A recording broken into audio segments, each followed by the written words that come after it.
benzersen bakarım. Mehmet çok, hoca beyaz. Bismillahirrahmanirrahim. Elif lam ra tilke ayatul kitabi ve Kur'anin mubin. وقالوا يا أيها الذي نزل عليه الذكر إنك لمجنون إذا منذرين.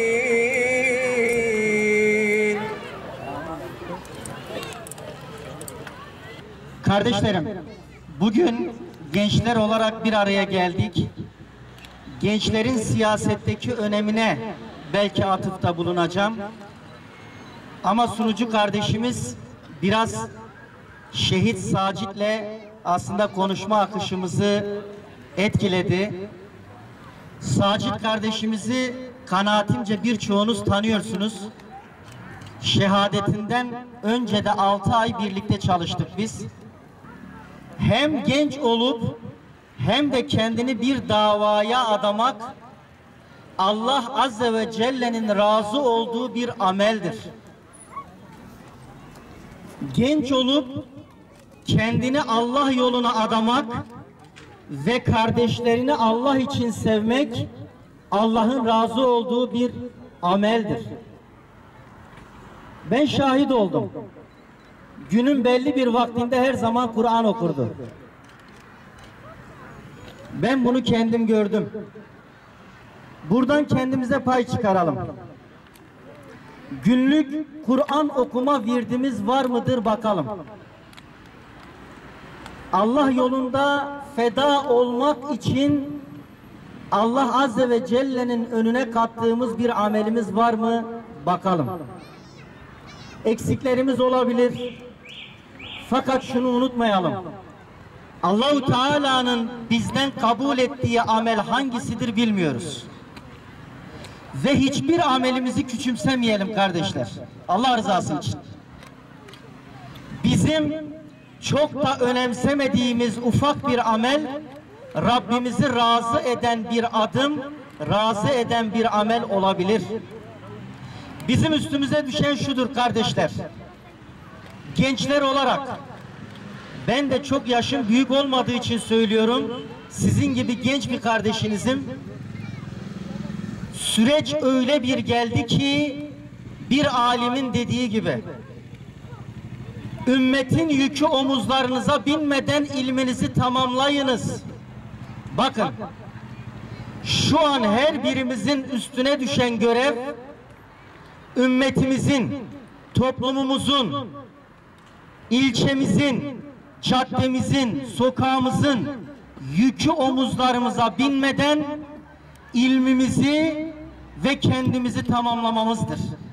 İnanın, eğer biz kendimizi düzeltirsek sokağımız düzelecek, kendimizi düzeltirsek caddemiz düzelecek, caddemizi düzeltirsek mahallemiz ve ilçemiz, belki de ilimiz kurtulacak.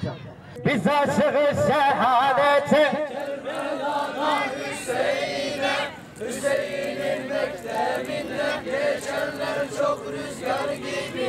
biz aşığız şehadete, Kerbela'da Hüseyin'e, Hüseyin'in mektebinden geçenler çok rüzgar gibi. Eyvallah abi, Allah razı olsun. Allahu Ekber! Allahu Ekber! Allahu Ekber!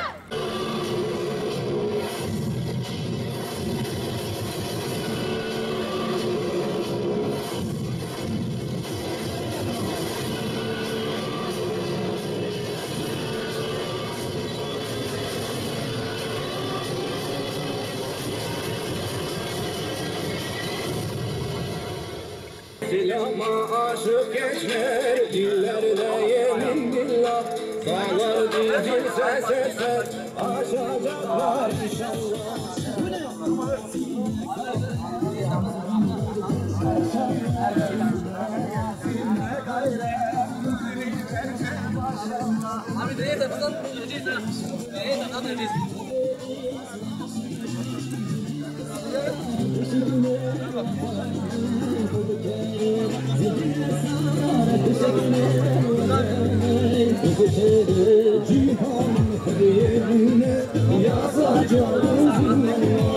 Bugün Seyhan Gençlik Kollarımızın düzenlediği park etkinliğine katıldık. Tabi burada şunu görmek lazım. Gençlerimiz bugün birçok zararlı akıma maruz kalırken Seyhan Gençlik Kollarımızın böyle bir etkinlik düzenlemiş olması ciddi manada kayda değer, değerli bir durum. Tabi burada kardeşlerimiz bir araya geldiler. Belki çekirdek çintiler, belki de sinevizyon izlediler ama elhamdülillah bir arada olmanın, kardeş olmanın farkına vardılar. Beraber halaylar çektik. Allah'ın izniyle alanda birçok muhabbet geliştirdik. Kardeşlerimizde bir bilincin oluşması çok önemli. Kardeşlerimiz Gazze'yi anlatan bir sinevizyon izlettiler. Burada bizim programlarımızın içeriğinde ana temamız her zaman Gazze. Gençlerimiz de bunu unutmadılar. Gazze'yi unutmamak, gündemde tutmak bizim için çok önemli. Elhamdülillah bu noktada hem Gençlik Kolları Başkanımıza hem de Adana İl Gençlik Kolları Başkanımız İsa Birgün Başkanımız yanımda. Kendisine çok teşekkür ediyorum. İnşallah bu tür programların devamı gelir ve genç kardeşlerimizle bir arada yeniden oluruz. Allah sizden razı olsun. Öncelikle etkinliği düzenleyen Seyhan Gençlik Kolları Başkanımız Muhammed Yıldız ve teşkilatına teşekkür etmek istiyorum. Günümüz gençlerinin çok muhtaç olduğu bir etkinlik açıkçası. Çünkü helal dairede vakit geçirebilmenin mümkün olduğunu gösteriyor bu etkinlikler. Bu yüzden kendilerine teşekkür ediyorum. Bu etkinliklerimiz inşallah yaz boyunca devam edecek. Bütün ilçelerimizde, il genelinde de yapacağız etkinliklerimizi inşallah. Şimdiden bütün kardeşlerimizi bu etkinliklerimize davet ediyoruz. Takipte kalmalarını istiyoruz. Teşekkür ederim. Hüdapar Seyhan Gençlik Kolları olarak bugün abi ve kardeşlerimizle park buluşmaları kapsamında bir araya geldik. Yani buradaki amacımız toplumun helal dairesi içerisinde nasıl etkinliklerin icra edildiğini gösterme amacıyla geldik. Gerek futbol, gerek voleybol, dart, masa tenisi gibi etkinlikler icra ediyoruz. Bunun yanında konuşmacılarımız gençlerimizin İslami ve insani anlamda şuurlanması için seminerler veriyor. Bunun yanında bilgi yarışması düzenleyerek hem eğleniyoruz hem de kardeşlerimizin kültürünün artmasına vesile oluyoruz. Böyle etkinliklerin artması için de elimizden geleni yapıyoruz. Çünkü bu etkinlikler kardeşlik duygusunu pekiştiriyor.